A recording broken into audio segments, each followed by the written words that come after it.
Homecoming, Chapter 12, the final chapter. On Tuesday morning, their grandmother started another batch of bread, then told them to take baths and put on fresh shorts and shirts. When the children came downstairs, their grandmother was waiting in the kitchen. She had combed her curly hair with water, but it wouldn't lie flat. She was wearing a dark blue suit, with her blouse tucked in, and lipstick, stockings, and loafers. "You're all dressed up," Dicey said. "It's old," her grandmother said, "but I'm old. Or do you mean the shoes? I hope your children appreciate what I'm going through for you." But she said it as if it was a joke. "I don't care if you have bare feet," Sammy said, very serious. "Neither do I," his grandmother said, "but there are them that do." Maybear stood shyly beside Dicey. "You look different," she said to the woman. "Pretty." Their grandmother blushed. The dark red came up under her tanned cheeks. "I'll be getting vain the next thing you know, and that's a vice I never had. Let's go." She picked up a worn black purse from the table. "I'm bound to leave this behind somewhere. Keep an eye on it, somebody. James, you're reliable, will you?" "I'll try," James said. The wind blew their carefully combed hair all out of order, and the salt spray covered their bodies, so they arrived at the dock looking as they ordinarily did, except their grandmother. She led them down the main street and then down a side street to a long, low building that had windows over most of its walls. Inside, the air was noisy with children's voices. The halls were made of white-painted concrete blocks. A long, dim, windowless hallway went down the centre of the building, with classrooms on both sides. It smelled like a school, of chalk and children's sweat and warm food from the lunchroom. A teacher told their grandmother where the registration office was. The sign over the door said, "Guidance." In the tiny office, they found a fat young woman seated behind a big wooden desk. "My name is Abigail Tillerman," their grandmother announced. "These children will be in Crisfield temporarily, and they ought to be in school until they go back. What's your name?" Their grandmother sounded nervous. "Mrs. Jenkins," the woman said. "I'm the guidance counsellor." She told them to come in and sit down. The room was so crowded with filing cabinets and plants and her big desk, there was room for only 2 straight chairs for visitors. Dicey and her grandmother sat in those. James and Maybeth and Sammy crowded into the corners of the room. "What do you mean by temporarily?" Mrs. Jenkins asked. "For a short time. I'm not sure how long exactly," their grandmother said. If I could tell you, I would." Mrs. Jenkins asked their names and ages, and Dicey told her. She asked for their address, and Dicey looked at her grandmother, who told Mrs. Jenkins. Mrs. Jenkins asked what the last school they'd been in. Her grandmother looked at Dicey, and Dicey told her. "Parents?" Mrs. Jenkins asked. "Not noticeably," their grandmother said. James gave a short snort of laughter. "What then is your relationship to them, Mrs. Tillerman? I assume you will be responsible for them while they are attending school here." "I am their mother's mother," their grandmother said. Mrs. Jenkins looked at her for a long moment. Dicey watched her write down grandmother. "All right then. I will call the Provincetown School to have your record sent to us. I think it would be well to do that now before we assign the children to classes. Would you like to walk around the school for a bit? Come back in half an hour, I think." They trooped out of the office. All the classroom doors were closed, so they went outside. The playground was a huge field of short grass. Scattered over it were jungle gyms and tall swings, sandboxes, slides, and a baseball diamond. It was empty now, with the children inside. The equipment gleamed as if it had never been played on. "It looks brand new," Dicey said. "The whole school does." "I should think it is," her grandmother said. Sammy and Maybeth ran off to the swings. "Who pays for it?" Dicey asked. "Me," her grandmother said. Dicey stared at her. "Taxes, girl. Do you pay taxes?" "Indeed I do. Taxes on land, taxes on my house, death taxes, life taxes. I even pay taxes on the money I keep in the bank." Dicey hadn't known that. "No wonder you're worried about money," she said. "But with a farm, there must be ways to get money," James said. "Did you ever think of growing trees?" His grandmother just looked at him. "No, Christmas trees on those front fields. There are pine seedlings already there." Dicey chimed in. It shouldn't be hard to grow them, and people always buy Christmas trees. Even we did in Provincetown. Why should anyone buy what they can walk outside and cut down for free? In many places, James said, as if he were talking to somebody a little stupid, like Annapolis, there they can't just walk outside and cut down a tree. How would I get trees to Annapolis? There must be ways. He dismissed that problem. You could earn money that way, or you could sell land. No, the grandmother said. Or chickens. Why don't you have chickens? A lot of other farms do. I don't care for the company of chickens. Maybe, James said. He leaned towards her, earnestly trying to explain his ideas. But you can sell eggs. You could sell some of your vegetables too if you had a stand out front by the driveway. Or you could rent out your fields to some other farmer who wants more land. Or butter, his ideas dashed on. People will pay for good butter, won't they? You'd need cows, but you've already got stalls in the barn. What about pigs? Their grandmother was looking at him with a contradictory expression, half amusement and half interest. You've got to be careful with money and earn it whenever you can, Dicey said. Her grandmother shook her head as if Dicey didn't know what she was talking about. Maybe she didn't, Dicey thought, but maybe she did. I know what you're thinking, girl, her grandmother said. Then you know I might be right, Dicey answered. Her grandmother humphed. She is, James said. With inflation, and if you're on fixed income, you could lose the farm if you can't pay taxes. Could you? Dicey asked. Could that happen? What's that to you? Her grandmother demanded. I guess nothing, but if we can't be there, I want you to be, so it matters something, and you can't change that. Her grandmother humphed again. When they returned to Mrs. Jenkins' office, the counsellor was waiting for them. She had papers on her desk and a pad with notes all over it. She waited until they were in, all 5 of them, before she said anything. The first thing she said was, You're in the wrong school, Dicey. You should be in the junior high. I've called and they'll expect you tomorrow morning. Mr. Maguire will be your guidance counsellor. Can you find the junior high? She can, their grandmother said. Dicey hadn't thought that she'd be in a different school. James will go into the accelerated section of 5th grade. We have some special programs for the gifted student. That should suit you, James. Your teacher will be Mr. Thomas. James looked at Dicey and grinned. She knew what he was thinking. A man teacher. There weren't any men teachers in the elementary school in Provincetown, not one. Sammy will be in Miss Teard's 2nd grade. OK, said Sammy. I don't care. James and Sammy, Mrs. Jenkins said, I want you to meet your teachers today. If you go to the principal's office, they will come there when the recess bell rings. That will be in 10 minutes. It's the 3rd floor on your right as you go down the hall. You may go now. The boys left together. James walked eagerly, but Sammy dragged his heels. James turned at the door. Don't forget your purse, he said to their grandmother. She waved him away. Mrs. Jenkins gathered her papers into a pile. What about Maybeth? Dicey asked. She got herself ready to fight for Maybeth. I'm coming to that, Mrs. Jenkins said.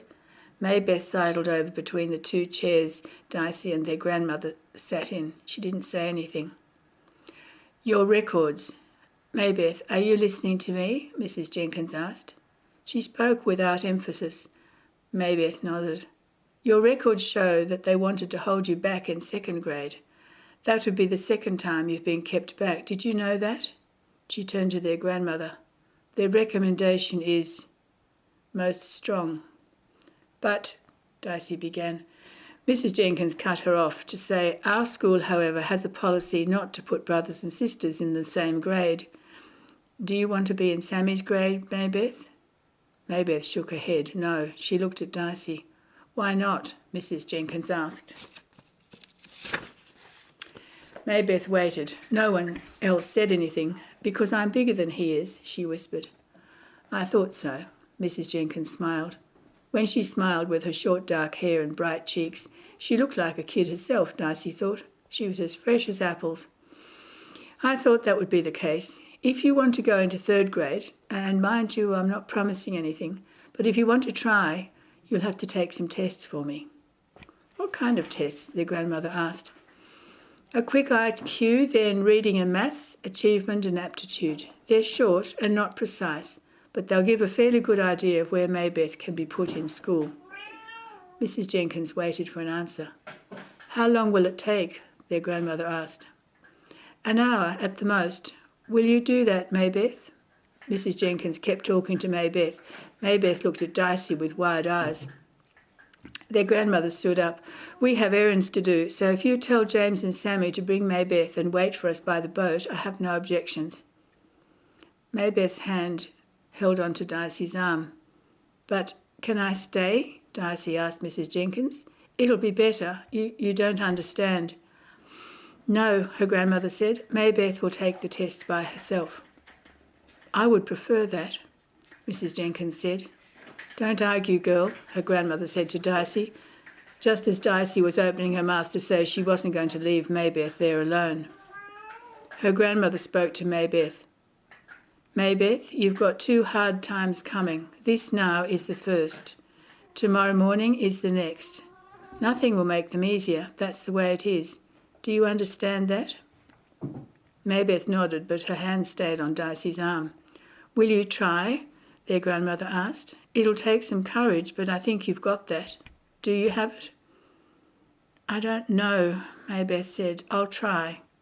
She released Dicey's arm. It'll be okay, Dicey. Dicey wasn't sure. Come along, her grandmother ordered. I'll see you tomorrow morning, Mrs. Jenkins. Mind you, she's ripped a tendon in her right arm, so her writing won't be much. Yes, thank you, Mrs. Jenkins said. She stood up and Dicey followed her grandmother out of the little office, leaving Maybeth behind. When they stepped out of the building into the hot morning sunlight, her grandmother turned on Dicey. You've got to let her make her own way. I know, Dicey said, but nothing, but hogwash. If she can't do that... But she is, Dicey argued. She is doing it right now. Her grandmother nodded her head briskly. Yes, so she is. They strolled back to the main street and entered the grocery store Dicey had gone into days earlier. The storekeeper and butcher, Millie, looked like she wanted to say something when she saw them. She looked like she had several somethings to say, but she didn't dare. Dicey didn't know how her grandmother stopped the questions, but she did, by the glitter in her eye and the lift of her chin. Dicey took part of their list and went around the store, finding cans of tuna, jars of peanut butter, bags of apples, and all the odds and ends that go to keeping house for a family. The store was warm and dim. Her grandmother spent a long time at the meat counter. When they were ready to check out, Dicey stood awkwardly aside. The bill came to $47. Dicey chewed on her lip. Maybe she could find work. Maybe she could find work here, dusting the shelves and washing the windows and making the place look brighter, cleaner, more like some place where you wanted to buy groceries. Her grandmother paid the bill. Millie took the money and gave her back her change without a word. She packed the groceries into 4 large bags. Then the shopkeeper could hold her tongue no longer. I see you found work, she said to Dicey. Yes, Dicey said. She said no more. She turned her chin up the way her grandmother's chin was held. It worked in just the same way. Tell me, Millie, her grandmother said, with a side glance at Dicey. Do you get social security money? Of course. Since Herbie died, it's my due. I paid into it every month all my working life. It's a widow's due, I tell you. I couldn't get through the month without it, not with what the store brings. Widow's due, that's what I call it, and there's no shame. You take it too, don't you? I didn't work to pay in, Dicey's grandmother said. No more you didn't, Ab Tillerman, raising 3 children working on that farm. Your John did too, every year in his taxes. It's for widows and their children, as much as for people older than we are and helpless, so don't raise your nose at me. Ever buy a Christmas tree? Dicey's grandmother demanded. The abrupt change of topic flustered Millie. What? She asked. What do you mean, for Christmas? Why should I do that when I can get one cut for me just by asking? I know a lady in Cambridge that bought one, but I never did. What kind of question is that? How much did she pay? How should I know? $10, $15, I think she said. And it was a scrawny thing too, some poor relation of a loblolly. She had more bulbs and branches on the thing trying to make it look right. You feeling all right, Ab? Darcy looked at her grandmother, glad because it meant her grandmother was thinking of putting in a cash crop to repay herself the money she'd spent on the Tillermans. See if your family's around, girl, her grandmother said. We're going to need some extra hands with these bags. Darcy went out through the door. Sunlight burned on the street. She saw James across by the docks, leading Maybeth and Sammy down to the boat. Hey, she called. Hey, James, over here. They turned and strolled towards her. They looked tanned, healthy, and perfectly ordinary. Darcy tried to read in Maybeth's face what had happened. I thought you were at the boat, James said. There are bags to carry. Maybeth? Darcy asked. Maybeth nodded and her eyes gleamed. I can go into 3rd grade. I read for her the most I could, out loud. I tried to sound out the words I didn't know, just like they said at school. It was easier because it was a story about the little goats that felt left at home and the wolf comes and tries to trick them into opening the door, so I knew the story. I told Mrs. Jenkins I already knew it and asked her if she wanted to find another story to test me with, but she said it was okay. She said even if I knew the story, I'd still have to read the words. I answered all her questions about it, but they were easy ones.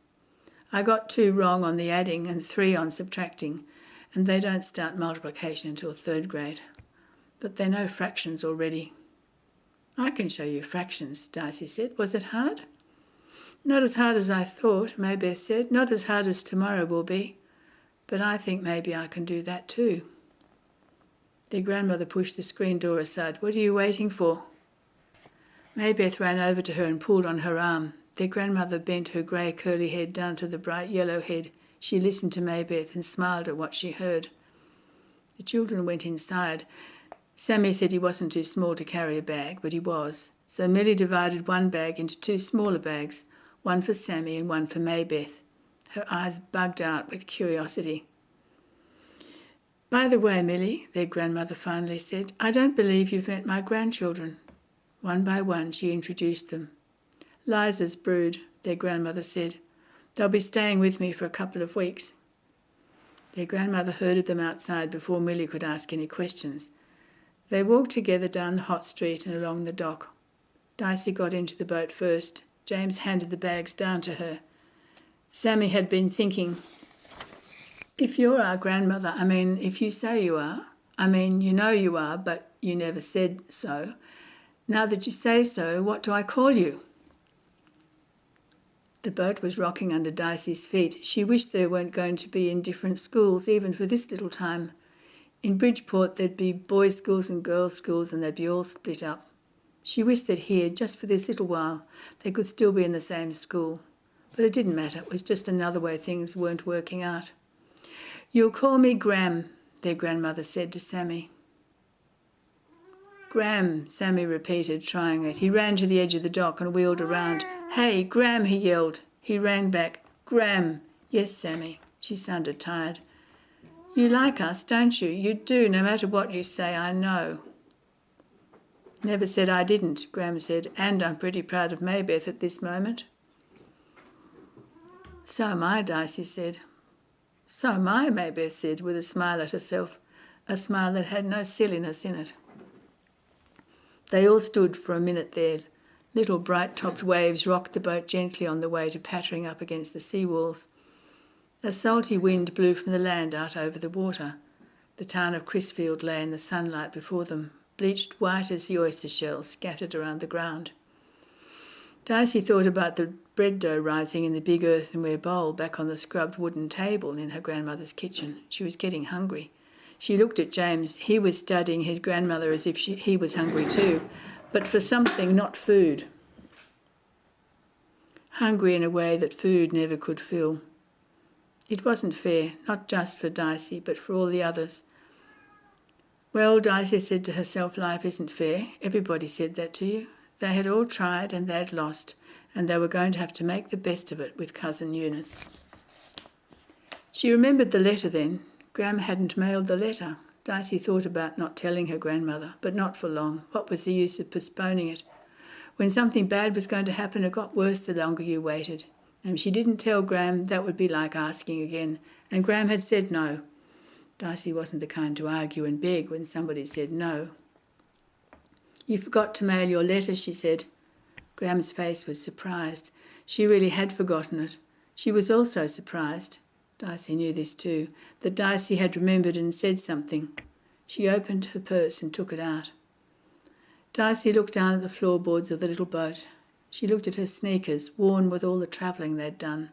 Her big toes stuck out through the canvas. Those sneakers had come a long way. Wasn't it worth it, having come such a way, to fight a little harder, a little longer? Being told no twice couldn't be worse than being told no once. "Gram," Darcy said. She looked up. She was almost as tall as her grandmother, but another woman loomed above her, standing on the dock. The dark hazel eyes stared down at her, forbidding her to speak. "Well, you should," Darcy said fiercely. "You should let us live with you." That was no way to ask. "Would that suit you?" Gram asked Darcy. Darcy was shocked into silence. "I thought you were the one it didn't suit," James said. "Well, it doesn't," Gram said, "but it will. I give up. I do. I give up. You've worn me out. You can stay. You can live with me. You hear that, girl?" She called down to Darcy. "Do you mean it?" Darcy asked. "I don't say what I don't mean. You should know that. You'll live with me, and we'll see lawyers about adoption and take government money. And we'll plant Christmas trees and raise chickens, whatever we have to do. Whatever ideas James cooks up that we can't talk him out of. But can we go now, please? My feet are itching me half to death." But instead of getting into the boat, Gram held up the letter to Cousin Eunice and ripped it into little pieces. She tossed the scraps into the air. The breeze took them out and dropped them onto the dancing waves. "I'll have to write to her again," Gram said, as if the idea gave her no pleasure. "Gram," Darcy said. Her grandmother looked down at her again. "The boat, the sailboat in the barn. Can I fix it up and sail it? Can I have it?" "Do you know how to sail?" "No, but I could learn. Could you teach me?" "Yes," Gram said. "Yes, what?" Darcy asked. "Yes to both, and no more questions until I get my shoes off." Gram climbed down into the boat and held it steady against the dock while the little children jumped in. James threw the painter down to Darcy and leapt down himself. "Ready to go home?" Gram asked Darcy. She was smiling. Darcy just grinned back. "Ready," she said.